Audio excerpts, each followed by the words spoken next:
Good evening and thank you for joining us on BeeTv Major News at 6, reaching you live from Benin City, the Edo State capital. My name is Harmony Agbafor, and now to the news in details. The Edo State chapter of the People's Democratic Party, PDP, have acknowledged and commended Edo State Governor Senator Monday Okpebholo for his administration's proactive approach to addressing security challenges in the state. A statement by the acting publicity secretary of the PDP Caretaker Committee in Edo State, Bob Emmanuel Umoru, says the recent initiatives have led to a noticeable reduction in incidents of kidnapping, cultism, banditry, and herdsmen attacks on communities. BeeTv News Best Orator has more.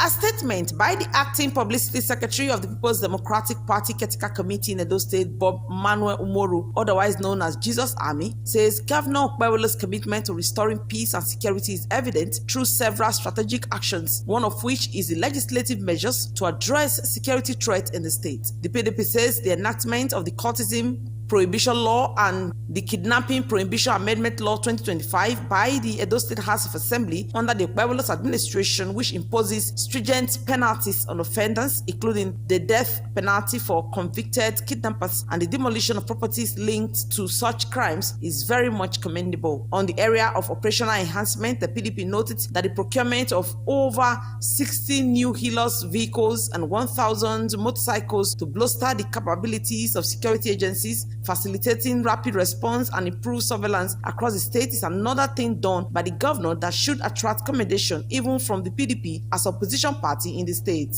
Another area that the PDP is hailing Governor Okpebholo is community engagement. The reorganization and empowerment of Edo State Security Network to strengthen community policing efforts, ensuring that local insights contribute to effective security strategies, is another achievement of the Senator Monday Okpebholo's administration that deserves commendation. According to the PDP, these measures have already begun to yield positive results with a visible decline in criminal activities and enhanced safety for residents across the state. The administration's focused effort to equip security operatives and enhance the rule of law reflects a marked shift from the previous administration. Under the last government led by Mr. Godwin Obaseki, the PDP said the state witnessed the proliferation of firearms, embodied cult groups parading in broad daylight, sometimes under police escort, and a general escalation of insecurity. The PDP explained that as a responsible opposition party, the party acknowledged the tremendous improvement in the security architecture of Edo State. While they will continue to play their constitutional role in holding the government accountable, they are committed to doing so with civility, maturity, and genuine concern for the well-being of Edo people, not through bitterness or sabotage. The PDP urged the administration of Senator Monday Okpebholo not to rest on its laurels. The gains made in recent months are commendable according to them, but the fight against insecurity is an ongoing task that requires sustained effort and vigilance. The statement concludes by saying that it is their prayers that Edo people will gain the best from every administration saddled with the responsibility of governance, as they will not shy away from constructively engaging the government to ensure that the dividends of democracy reach every household in Edo State. Best Orator reporting for BeeTv News. In line with the vision of Edo State Governor Senator Monday Okpebholo to curb cultism and examination malpractice in the schools across the state as part of his education policy and core mandate in order to reform the educational sector, the Special Advisor on Education to Governor Monday Okpebholo, Barrister Vincent Akere, visited schools in Edo North Senatorial District in continuation of his monitoring of the ongoing WAEC examinations. BeeTv News Best Orator has the details. Honorable Barrister Vincent Akere, the Special Advisor to Governor Monday Okpebholo on Education, visited schools in Edo North Senatorial District to monitor the ongoing West Africa Examination Council WAEC exams. The schools visited include Our Lady of Faith, J2 Secondary School, Zaire, Afoa Mixed Secondary School, where he observed a peaceful atmosphere in compliance with WAEC rules. However, at J2 Secondary Schools, Uzaire and Afoa Mixed Secondary School, the special advisor on education frowned at the seating arrangement in the school. He questioned why the students crowded one of the halls where other several classrooms were available for the exam. He said gathering the students in an unconducive atmosphere for them to sit for the exam is one way of encouraging examination malpractice. The school principals, however, explained that due to the bad chairs and desks in other classrooms, the supervisors insisted that the students sit in one hall to write the exam. You are aware that the state government declared public holiday today, yes, throughout this week, yes sir, and you have more than enough classes in the school, more than enough chairs. Sir. I put it to you Yes, that sir. you deliberately put them together because of your ulterior motive. I created a classroom and the supervisor insisted that he wants all of them to be in one hall. At Akoko local government area, Honorable Vincent Ahere monitored the examination at Ikpeshi Secondary School Ikpeshi. The Honorable expressed disappointment at the conduct of the examination, as the students have completed the 2 papers for the day before the scheduled time. It's not yet time for this. The time stipulated is 1:30 to run on the paper. Then they go on break and come back by 3 o'clock. What are you telling me? I'm not a novice in this field. I am a foremost educationist in Edo State. In Owan West and Owan East local government areas, the team visited Azama College Otuo, Access Secondary School Afuze, Holy Trinity College Sabugida Ora, where the examination went on smoothly. Honorable Barrister Vincent Ahere commended the principals of the schools and encouraged them to keep the good work and support the governor of Edo State, Senator Monday Okpebholo, in fighting courtism and examination malpractice in the schools. He also stated that last week, Governor Okpebholo gave out cash prizes and buses to students and schools as a way of celebrating hard work and excellence. He added that the core vision of Senator Monday Okpebholo to ensure that every student will be able to defend the results by providing the necessary infrastructure and is not giving any room for courtism. Some of the teachers were always sitting on last week, or they heard about what the governor did for our students at Ogo Stadium, where he gave buses to schools, brand new buses. We are giving to them because of their wonderful performance. Then he gave cash to another set of students. He has zero tolerance for examination malpractice. Speaking with BeeTv News, Honorable Barrister Vincent Ahere and other students commented on the ongoing examination exercise at the various centers and the vision of the governor to eradicate illiteracy. My principal and the Commissioner for Education, Honorable Paddy Iyamu, sent us here today to monitor the ongoing WAEC SSC.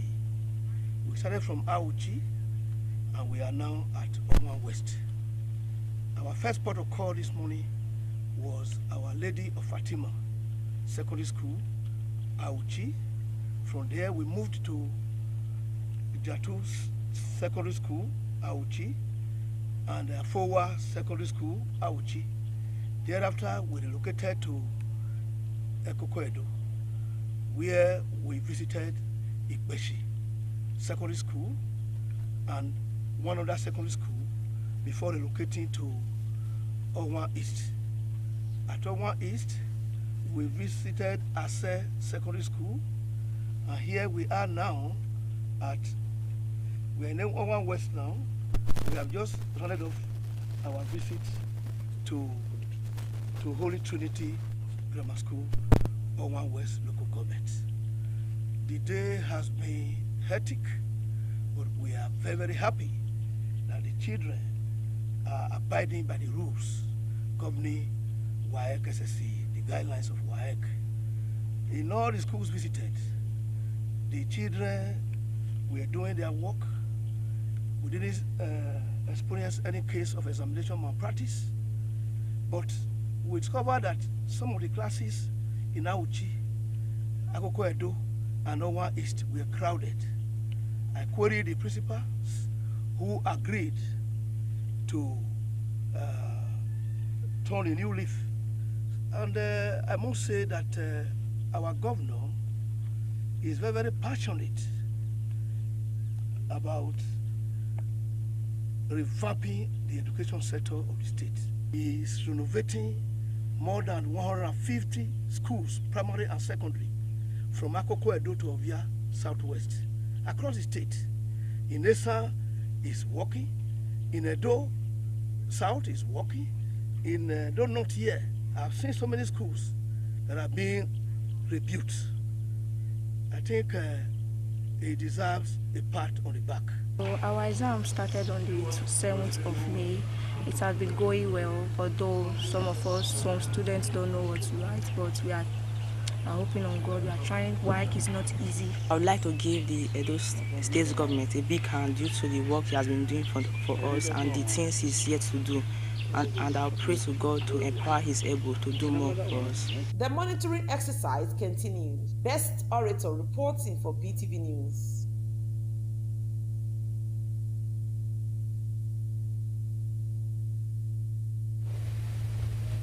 As part of efforts to ensure continuous free flow of traffic on major roads in Benin City, members of the Professional Drivers on Wheels took to the streets on Wednesday to clear traffic congestion and disorderliness at the New Lagos Road and Textile Mile Road.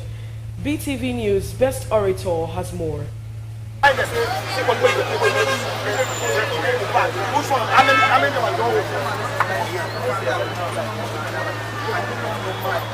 The New Lagos Road, especially the Front Junction intersection near Toto Filling Station leading to Ring Road and Aduawa, is usually congested due to the indiscriminate parking by motorists. This prompted the Professional Drivers on Wheel, who have been actively clearing traffic congestion on major roads around the Benin metropolis, to visit the area again to ease traffic and ensure smooth human and vehicular movement.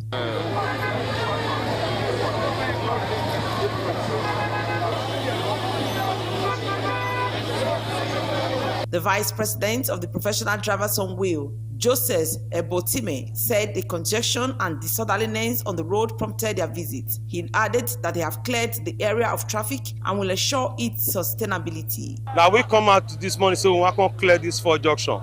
And if you see the 4 junction are very clear. Now waiting the government say if they find be that. And as we don't clear and so it will be, nobody will come put us go say one can they look for back. Now, as we clear out today, now so it will be so. It will then neat like this. Now so it will need to go. Now so we want them. And I'll call the chairman, the 3 chairmen when consigned there, the Ubawa, Ogida, and Okoro. Said and say from today, as we clear and so, now so I want to make here be. If anytime we come meet motor here, they will get problem. Why would they do and say, governor say he want to make everywhere clear. That's why we volunteer say we want to clear all the 4 junctions when they choke for Benin. The exercise shifted to Textile Road, where commercial motorists were advised to always park in designated areas rather than congesting the road.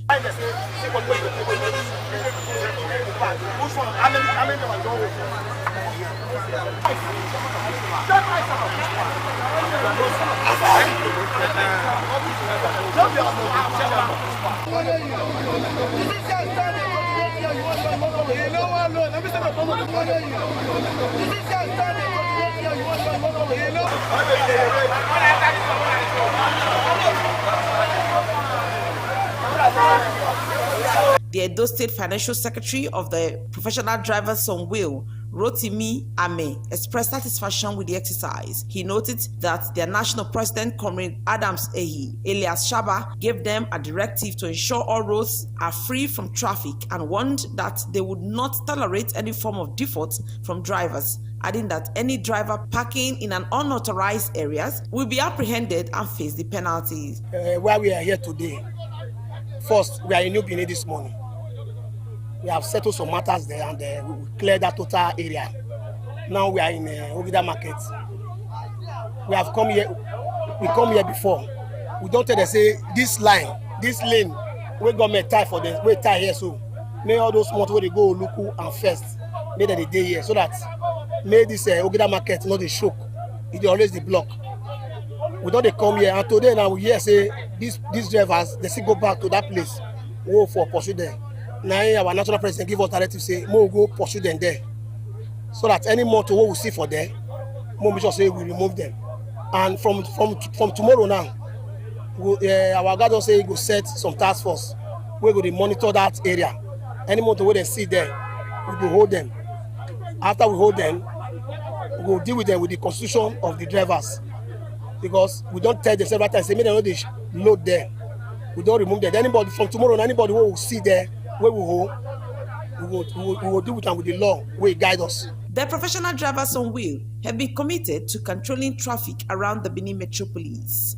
Best Orator reporting for BeeTv News.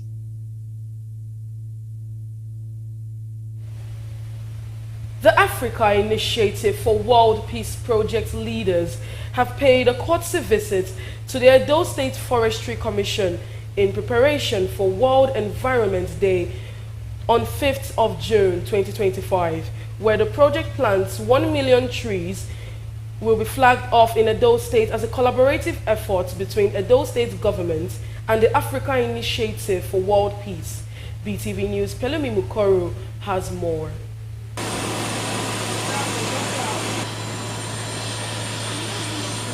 The group's visit to Edo State is in preparation for the flag-off of the 2025 World Environment Day tree planting project, which aims to plant 1 million trees. As part of the project, the Executive Governor of Edo State, Senator Monday Kwebulu, will commission a 28.5-hectare forest plantation. Introducing the group to the chairman, Edo State Forestry Commission, Honorable Valentine Uwamagbe Aswe, a team member, Dr. Festus Onogolo, said they all work together to make the project a reality, while also thanking the chairman for hosting them.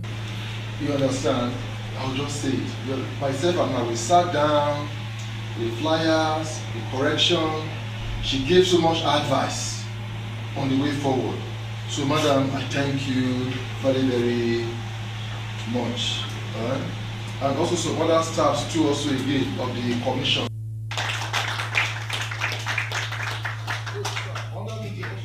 Honorable Valentine Aswen, who received the group on behalf of Edo State government, assured them of the Forestry Commission support. He said Governor Monday Kwebulu is encouraging tree planting and the preservation of the forests.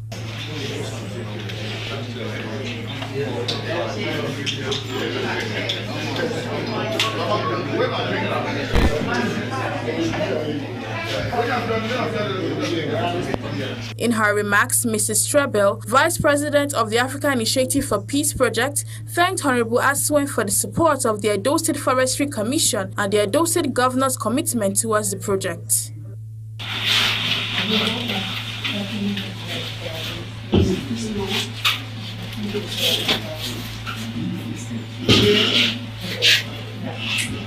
Chairman, Edo State Forestry Commission, Honorable Valentine Aswen, in an interview, appreciated the Africa Initiative for World Peace Group for their support and reiterated the Commission's support to them. Mrs. Strebel, Vice President of the Africa Initiative for Peace Project, also stated how glad she was to be in Edo State and to be part of the project. The Chairman, Edo State Forestry Commission, with me is Benedict Strebel, the Africa Initiative for World Peace. They've been our partners since 2007, and to mark the World Environment Day, they are embarking on planting 1 million trees. This is an avenue to also protect the climate and afforestation in Nigeria, and particularly in Edo State. And they've been a very progressive partner. I want to appreciate them, I want to thank them for the support. The state government gave them some huge hectares of land so that they can embark on the tree planting. And ever since then, they have been very consistent and at the same time increasing the planting of our trees in our forest. And I want to appreciate them and our team that came to Edo State today. Of this wonderful project. And I just want to say I'm so happy, and I love you all so much for that I'm here. The 1 million tree planting for peace program is a laudable initiative of the Africa Initiative for Peace Project in collaboration with the Edo State government under the visionary leadership of His Excellency Senator Monday Kwebulu. The group thereafter presented the chairman with some t-shirts and cap.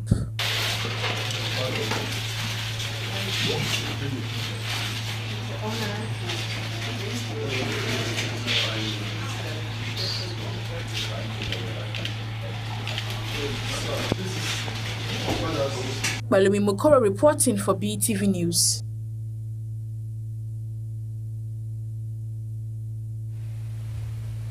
Residents have lamented the perennial flooding coupled with bad condition of Ewa Road and some other roads in the state capital.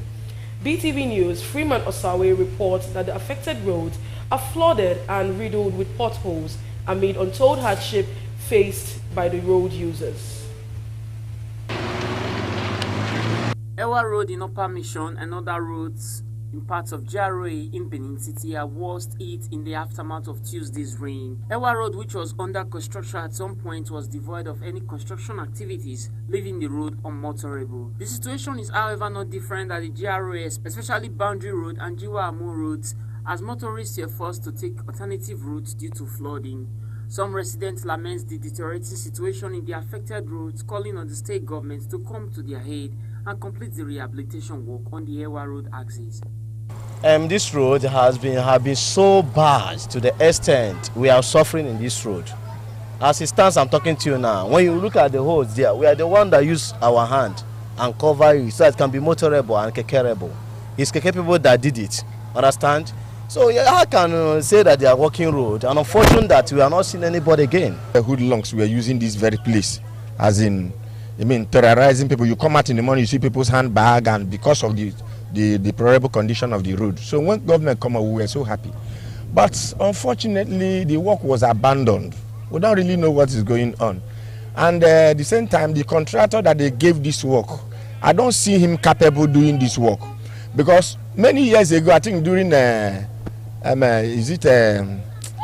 can't remember the name of the governor, that did this work here. They made a lot of mistakes. Like you see the under drillage there. It's very small.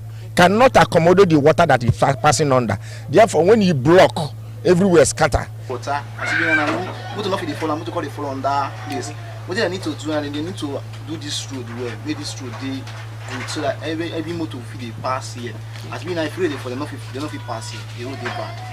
So government they come finish it. They come send all the workers come, they come finish this road. As we know, we not fit. We never start the fall. We never start the fall now. You'll be like saying, this road, your waste road. As it be here, you'll be now. They need to do and make they good. As the road be now, water, no fit pass. I'm not gonna lie you. Now see, abandon material for here. All this is now government money. So we don't understand what they have for the thing at all. Maybe they just come help us for this road, I beg. Or more than just the as it did before, now better. Meanwhile, BeeTv News crew visited the Ministry of Works to obtain comments on plans by the state government to address the roads and flood challenges. But the permanent secretary was said to be away at the time of visit. Freeman Osawe reporting for BeeTv News.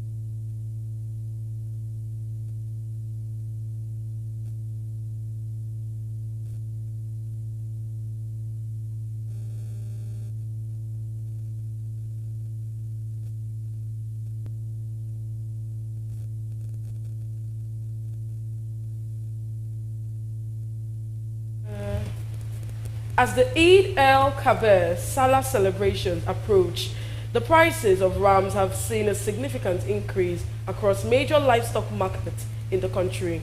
Market surveys indicate that the cost of rams has risen by 20 to 40% compared to the same period last year. BeeTv News God's Gift Omone has the reports. The popular Enyam cattle market in Benin City, Edo State, is the major market where livestock are sold. During the Salah celebrations, many Muslims prefer slaughtering rams for the celebration, and this, in most occasions, attracts increments in the process of rams. At the moment, a medium-sized ram now sells for between 250,000 and 500,000, while larger ones ranges from 800,000 to 1 million naira, depending on size and breed. Last year, similar rams sold for between 90,000 to 250,000 naira. Traders attribute the hike to increased transportation costs, insecurity affecting livestock movement from the north, and the weakening naira. And despite those factors, the rams are made available in the senatorial districts in the state. Last year, there's a different 50, 60, 70,000 now. The ram you buy last year 200, now you buy 250. And there's no money in the country itself. If you went to the market, everyone was very dull. There's no money that would do that. what the state governors tried do that. What the state governors tried is best to make sure Edo North, Edo South, Edo Central provides what he can achieve to them. He tried, but we thank the government, and those that don't have money, they should not go and rob. They should not go and put themselves in bad thing. If you don't have money to do, you should leave everything for God. Who do last year, he can do this year. Who do last year, cannot do this year. Who do this year, now he cannot do next year. But you don't force yourself to go and put your hand on bad thing. So don't force yourself to go and put your hand on bad thing. So what would they take government now? Would they take government now? They help us because RAM 2 dear now. They help us because RAM 2 dear now. What to make this RAM 2 dear? Now because of transport. They beg our Baba president and our governor so that if the diesel go down, fuel go down, everything will go down. Because cow and ram, what would they sell? 250. Say, if you don't have money, it's not compulsory for you to kill. As a large advice, it's good advice. If you don't have money, no need for you to go and put on for bad thing because you want to kill a ram. But the government of Edo State, they have tried too much for providing more rams to the senatorial Zoom, according to IEC. So I can thank governor for only that. And then may God help us and make us to get the money and do the sacrifice. On their part, some buyers have expressed concern over affordability of rams, with many calling on the government. Last year you could get a big ram for 300, 350, but if you are looking for a sizable ram, a big one, as the one I bought last year, for this year it's going for, the same size is going for 800,000 naira. Yes, and Eid el sacrifice is expected to be celebrated around on Friday, and the demand for sacrificial animals is expected to peak in the coming days. Gosgift Omone reporting for BeeTv News.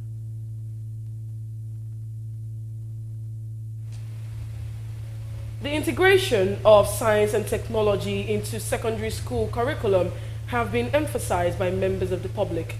BeeTv News' Freeman Osawe reports that stakeholders also called on the students to embrace tech skills. The need for science and technology to be a secondary school education system to train the young minds who will be utilizing the skills in the development of the state. Mr. Obebo further said the government under Senator Monday Obevolo is determined to ensure that Edo State is ahead in the use of digital technology, both in education and other aspects. We encourage students to acquire this digital technology because it will be very useful to them and it will be useful to the world at large. For in the state to acquire in the society, such as data analysis, coding, artificial intelligence, and others. Very interested to have students to have all these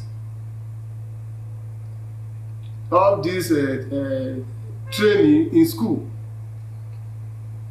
Training like coding, the students present.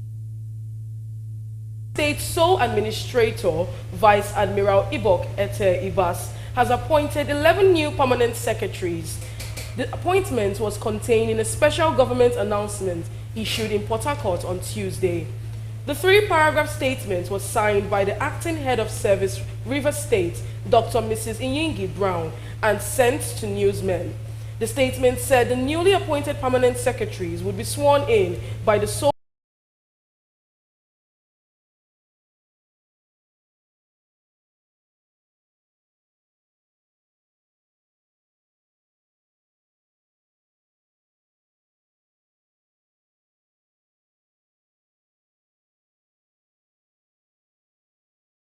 administrator on a date to be made known. The newly appointed permanent secretaries will be sworn in by His Excellency, the Administrator of Rivers State, on a date to be announced.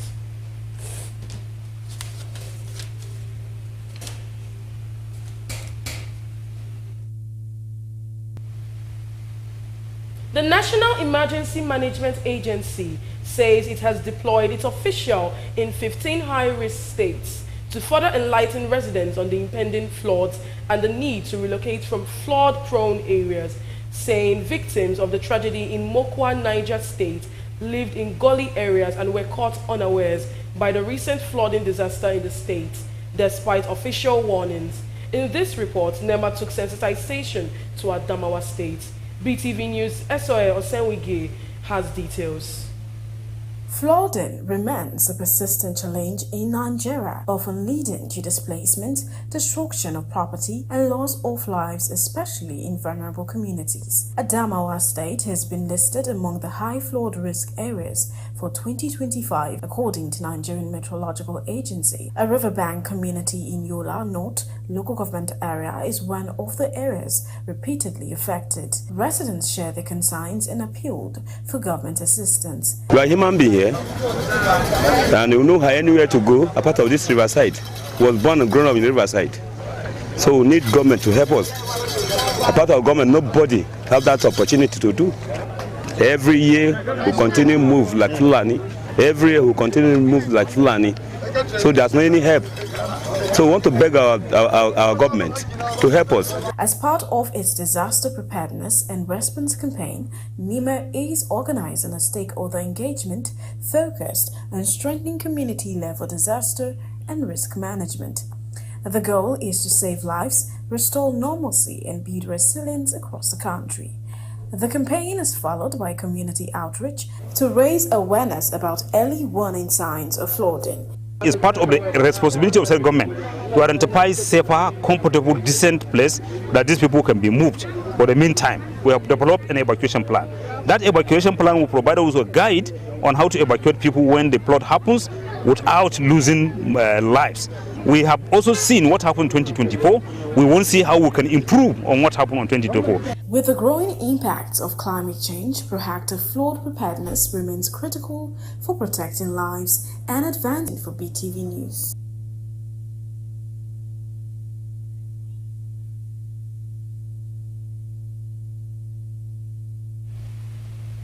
The Inspector General of Police, IGP Olukayode Egbetokun, has again reaffirmed the commitment of the Nigerian police to provide adequate security to boost economic activities in the marine and blue economy sector of Nigeria.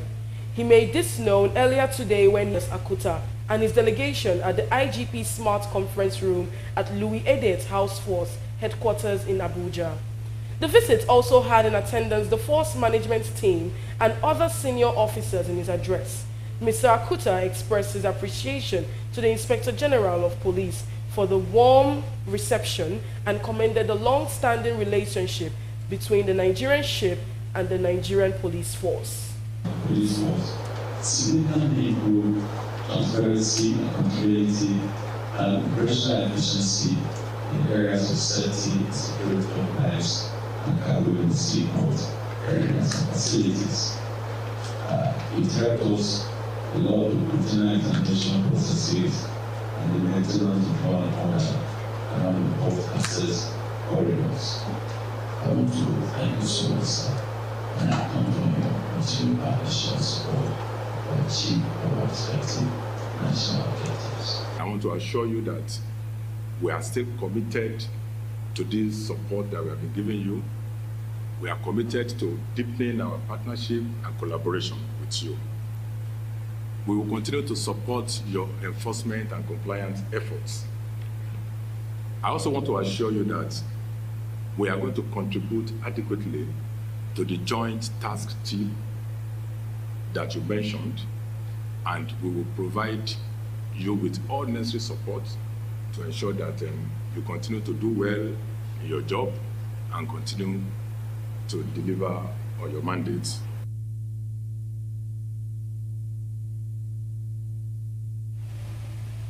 The Lagos State government, through the Ministry of Agriculture and Food Systems, has launched the application portal for the Lagos Agripreneur 2025 for youths in the states. The State Commissioner of Agriculture and Food Systems, Ms. Abishola Olusoya, disclosed this at a news press conference in Lagos, stating that the portal opens June 2nd to June 27th for eligible agripreneurs. Lagos Agritan is an agricultural hackathon that provides a unique platform for startups to pitch their groundbreaking solutions, to get access to funding, potential investors, mentorship, and enhanced visibility across the agricultural value chain in Nigeria. Consumes more food than any other state in the country. Even though we produce so much less than what we consume, and our population is projected to exceed 30 million by 2035, this growing demand places immense pressure on our food systems, supply chains, and affordability. The future of Lagos is not just an agricultural issue, it is an economic, environmental, and social imperative. Despite the rapid urbanization and limited arable land, Lagos holds several untapped opportunities in agriculture and food production that can significantly boost food security, drive economic growth, and generate employment. These opportunities span a wide range of innovative and scalable solutions.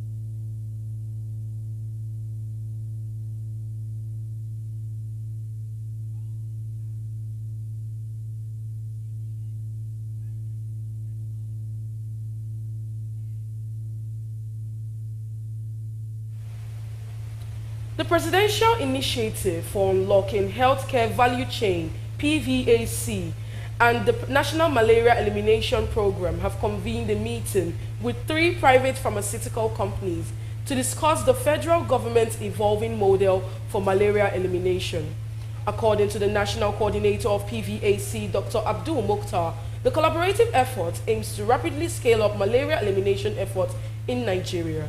He said the initiative aligned with President Bola Tinubu's mandate to unlock the healthcare value chain of localizing production, ensuring affordability, accessibility, and long-term sustainability.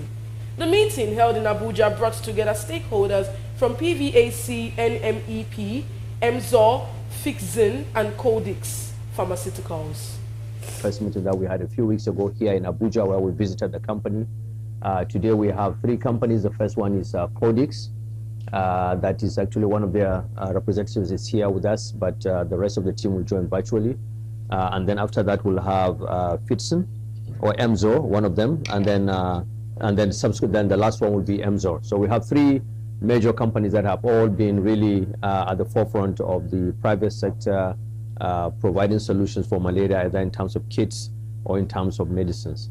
But today we're here really just to engage with these companies to explain to them this new evolving model that NMAP and partners have come up with, which is very, very, is going to be very transformative in the fight against malaria and in our desire to eliminate malaria, and have that discussion and explain to them what we're trying to do and see how they can key in.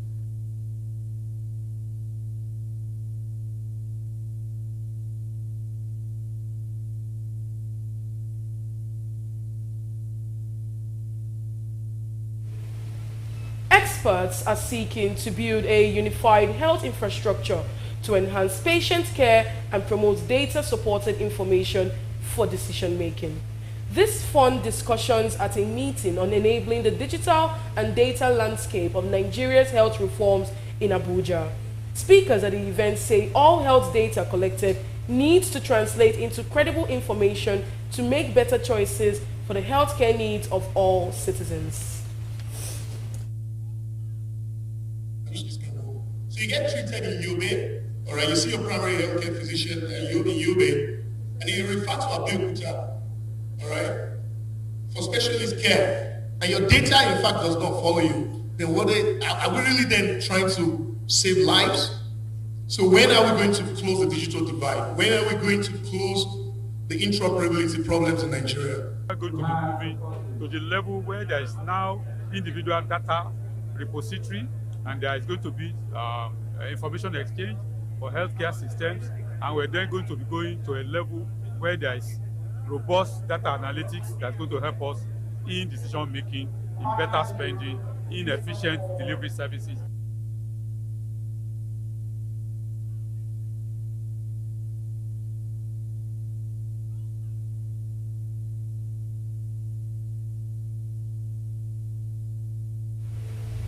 Staying with developments in Mokwa local government area of Niger State, where the Deputy Governor Yakubu Garaba and Minister of State for Works Bello Gorongo inspected the reconstruction of the collapsed bridge.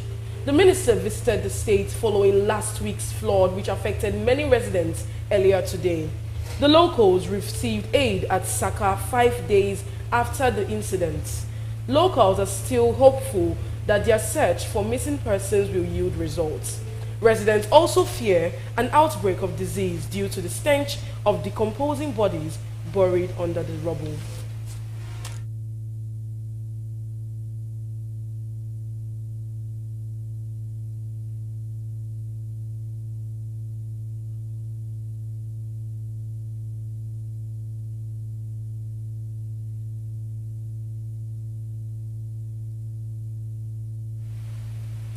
As life expectancy improves and population demographics shifts, one troubling issue continues to grow silently. It is the marginalization and abandonment of adult citizens, especially the elderly, in today's society. What can be done to assist the senior citizens in the society? BeeTv News God's Gift of Money spoke with sons of Nigerians who give divergent views.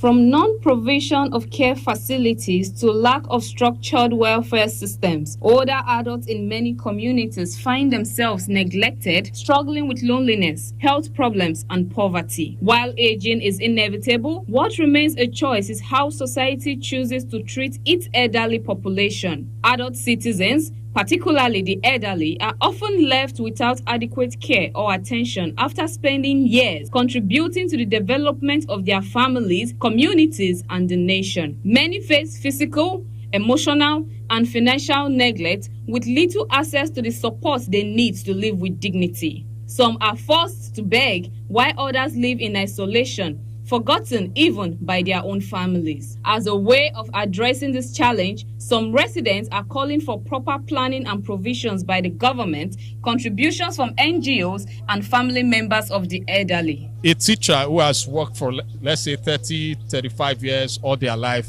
they end up retiring, and at the end of the day, there is nothing to sustain them. So I think the marginalization of adult citizens cuts across different factors, from economic to political scene to even family. In the family sector, personally, what I would just say is that I think the whole thing starts from the family. If a man or a woman who has a parent who has taken care of the children from infancy down to when they turn out to become responsible people in the society, I feel the children owe their parents that responsibility of actually taking care of them. Society is not structured to support the old, you know. We go around and we see a lot of age individuals, you know, 70, 80, 90, abandoned by their children. So I think in this part of the world, people don't value their parents, you know. In advanced clan, they have what they call homes where they take care of the elderly, you know. So I think in this part of the world, people don't really, but some persons like us, some of us, we value our parents, and I think individuals should also learn how to take care of their kids so that when they grow up, they can also take care of them. As I was saying, there's a good point in saying that the civil servants are being neglected after their service. For instance, where I am working, a retired civil servant is currently, let me say, a retired police officer is currently working as a security guard. So, and it shows to an extent being neglected. And I have another person that is retired after about 35 years of service, and he's in the street riding a taxi keke. He's a keke driver now. So is actually a good point in that area. But talking about a single parent, I don't think it all depends on the family background and the environment. And they should also make every effort to make a plan for their old age. Because sometimes when you are talking about the children, what about the government was not there, the children were not there, and probably like me, and the children are not there, government is not there, nobody is there, and I get old. So who will I depend on? So I should be able to also depend on myself. At this level, I should be making plan for my old age. Now, sometimes most of us, we forget so soon that in a little while or in a little time from now, you'll be getting old. You'll still be thinking that I'm still young, so all the money that are coming, instead of you investing them, because life is all about risk and sacrifice. You understand? You getting me now? So it's all about risk and sacrifice. So you know, you say, okay, well, let me be enjoying myself. And before you know, old age have catch up with you. And once old age catch up with you, you'll be stranded. And by that time, before you know, you'll be frustrated. And before you know, you may not even live the kind of years or the year God have allocated for you. And a man should be able to also invest on his children so that when they get older, we enjoy the benefits, whether being man or a woman. Then another thing again is that governments should make, like in the Western world, they have plans for their old age, old people. You understand? There are medical care for it. You know, they pay them some amount of money. But I understand that probably because of they pay tax. Yeah, in Western world, while we are working, they make some contributions. They make tax payments. So from that, they have tax payments. Sometimes when they are old or when they are pension, it comes back to them. Despite various public declarations, government response to elderly welfare remains largely inadequate. Existing policies such as pension schemes or social welfare programs are often ridiculed with delays, corruption, or limited reach, leaving many without access to even the most basic necessities. The care of elderly citizens is not a responsibility for one group alone. It is a collective duty requiring the cooperation of the government, civil society, NGOs, and most importantly, families. As the saying goes, how we treat the elderly today is a reflection of who we will become tomorrow. God's Gift Omone, reporting for BeeTv News.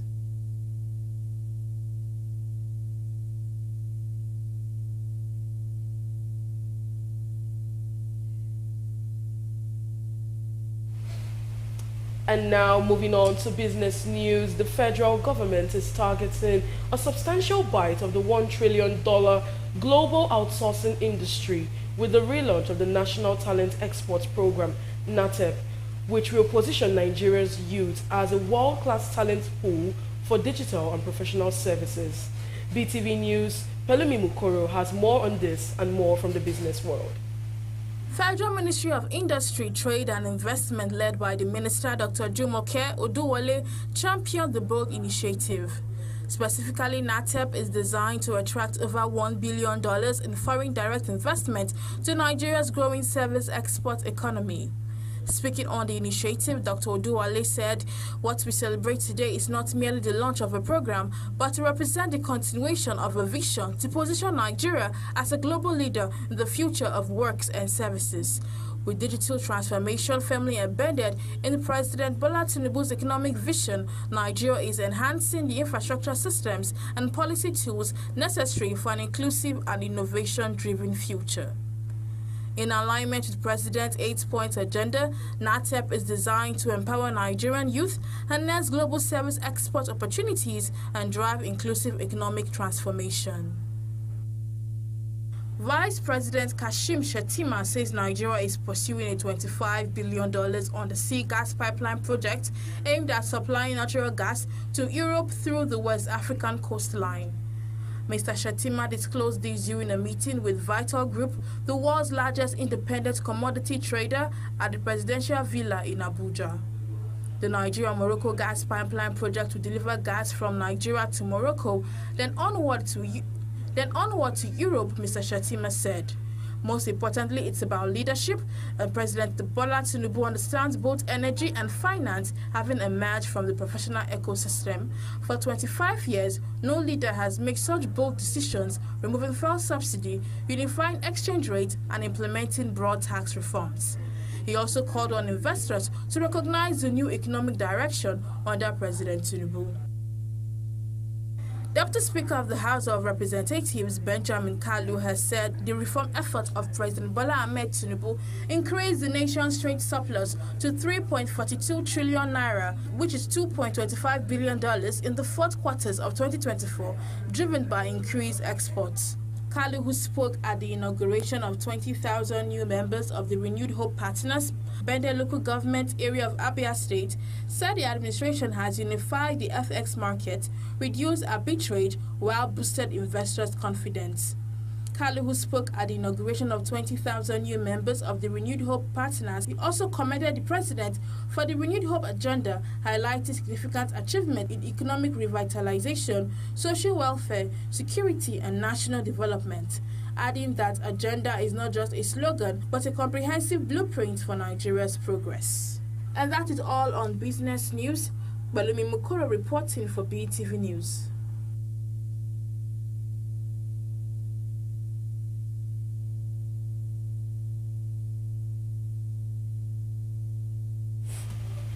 And now to the global scenes where James Neo Shoeli, alias Tiger, a 42-year-old from Lesotho, has evaded police capture for 4 months after escaping custody in South Africa. Also, 5 killed in attack on UN aid convoy in Sudan. The reports. James Neo Shoeli, alias Tiger, a 42-year-old Lesotho, has evaded police capture for 4 months after escaping custody in South Africa. He's accused of controlling illegal operations at an abandoned gold mine where 78 corpses were found. Tiger's family has not seen him in 8 years and describes him as a friendly and peaceful person who became a Zama illegal miner after his father's death. His mother and brother doubt his alleged role as a ringleader, saying he was a hard worker who supported his family. Mining experts agree that the top leaders in the illegal mining trade don't work underground, suggesting Tiger might not be as involved as claimed. 4 policemen accused of aiding his escape are out on bail, but authorities remain unable to locate Tiger. A UN aid convoy heading to Sudan's El Fasher city was attacked, killing 5 aid workers and injuring several others. The convoy was carrying life-saving food and nutrition supplies to the war-torn city, which is facing severe famine conditions. Both the Sudanese army and the Rapid Support Forces (RSF) have blamed each other for the assault, which has further exacerbated the humanitarian crisis in Sudan. The attack has sparked widespread concern, with UN calling for an urgent investigation and accountability for the perpetrators. Over 4 million people have fled their homes since the civil war began, and this incident highlights the dire need for humanitarian aid and protection in the region. Elon Musk and Donald Trump are having a public spat over Trump's Big Beautiful Bill, a tax and spending package that Musk calls a disgusting abomination. The bill, which passed the House of Representatives, includes multi-trillion-dollar tax breaks, increased defense spending, and allows the US government to borrow more money, potentially increasing the budget deficit by $600 billion. Musk, who left Trump's administration after 129 days, criticized the bill for being pock-filled and warned that it would burden American citizens with unsustainable debt. Republican lawmakers, including Senate Majority Leader Thune and Speaker Mike Johnson, have pushed back against Musk's comments, saying the party will proceed with the bill despite differences of opinion. The rift between Musk and Trump marks a significant shift in their previously close relationship, with Musk having donated over $250 million to Trump's campaign. Erin Patterson, an Australian woman, is on trial for murder after a beef Wellington lunch at her home in July 2023 killed 3 of her guests, including her former in-laws Don and Gail Patterson and Gail's sister Heather Wilkinson. Patterson claims she threw up the toxic mushroom meal after binge-eating dessert, saying she only ate a small portion of the lunch. Her defense team argues the contaminated meal was a tragic accident that also made Patterson sick. Patterson Patterson has pleaded not guilty to 4 charges, 3 counts of murder and 1 count of attempted murder. The prosecution alleges she deliberately served toxic death cap mushrooms to her guests. Patterson admitted to lying about having cancer to coax the guests to her house, revealing she was actually planning weight loss surgery and was too embarrassed to share the truth. The trial, which began 6 weeks ago, has had over 50 witnesses and garnered significant global attention. And that is all from the global scenes. Harmony Agbafor reporting for BeeTv News.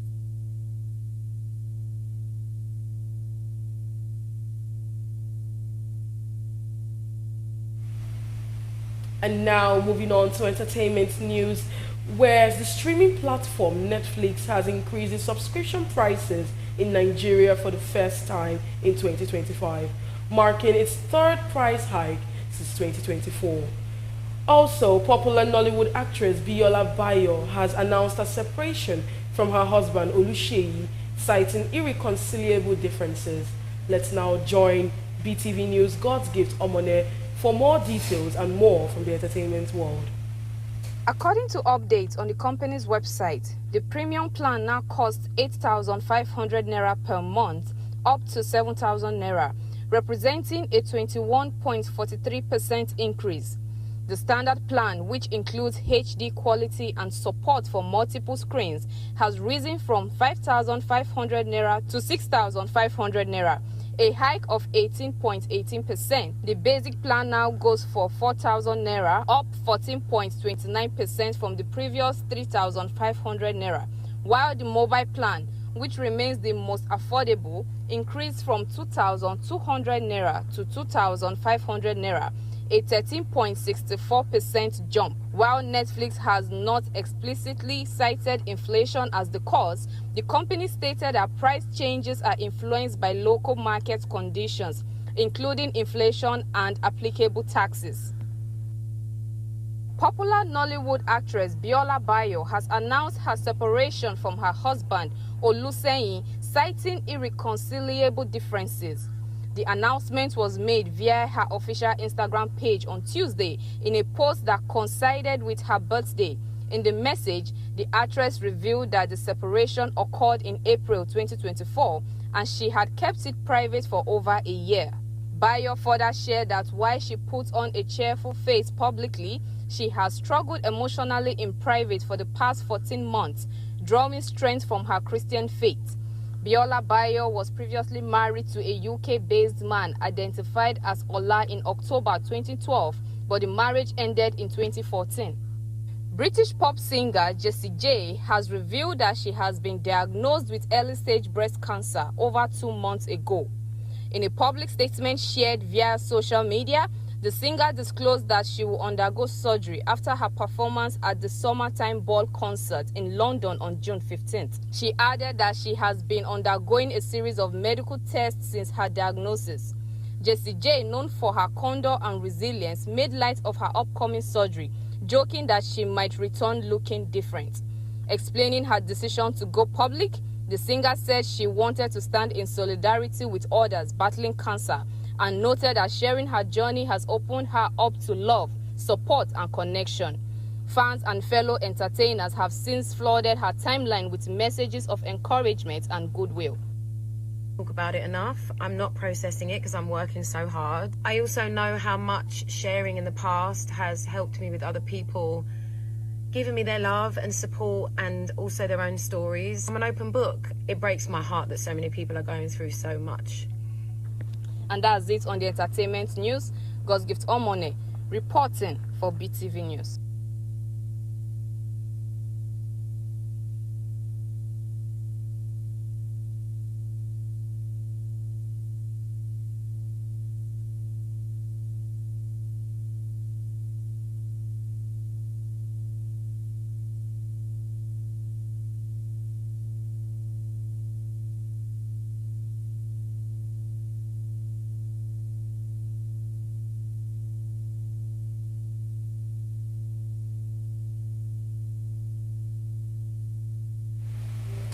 And now on to sports news. Nigeria's Super Falcons captain had a fantastic captain Rashidat Ajibade to thank for their routine 2-0 win over Cameroon in their preparatory friendly for the 2025 Women's Africa's Cup of Nations coming up in July.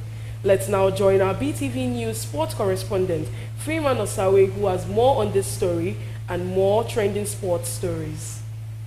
Ajibade scored 2 goals in the first half against Cameroon, proving once again that she is in the best shape for the upcoming WAFCON tournament in Morocco. Rashidat Ajibade led the charge as Nigeria Super Falcons secured a confident 2-0 win over Cameroon in a pre-WAFCON international friendly in Abeokuta. Captaining the team, Ajibade scored both goals in the first half, first from the penalty spot after being fouled in the box, when finishing a slick team move assisted by Omorin Sola Babajide. Despite heavy rain and a slippery pitch at the MKO Abiola Stadium, Nigeria remained sharp with Ifeoma Onumonu and Tony Payne creating early chances. Bayern Leverkusen's Victor Boniface has been voted as one of the worst Bundesliga players by his colleagues. Challenging season for Super Eagles star Victor Boniface has only gotten worse after the Nigerian star was voted as one of the biggest flops of the 2024-2025 Bundesliga season. Boniface, whose season was derailed by injuries and a failed move to Saudi Arabia, was not spared by his Bundesliga colleagues in a brutal end of season vote.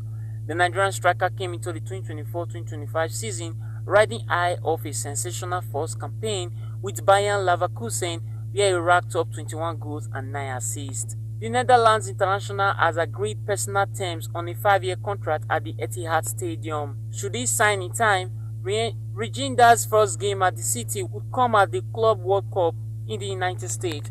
City's first game will be against Wydad AC on June 18. However, player registration for the tournament closes on June 10. City chairman Kadun Mubarak said last week that the club intends to be very swift with their transfer business this summer and are planning to have a renewed squad for the Club World Cup.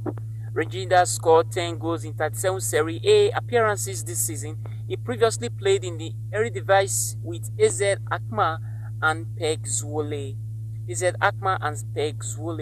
He also has 22 international caps, including starring for the Netherlands at last summer's European Championship. Butler ready to deliver again after Euro break.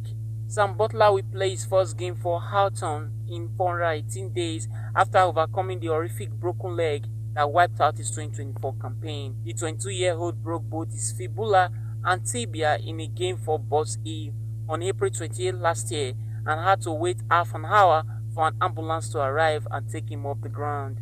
After making a full recovery by the end of last year, Butler impressed over the summer before experiencing a few niggles late in the preseason, delaying his start to 2025. And that's it on Sport News tonight. Freeman Osawe reporting for BeeTv News.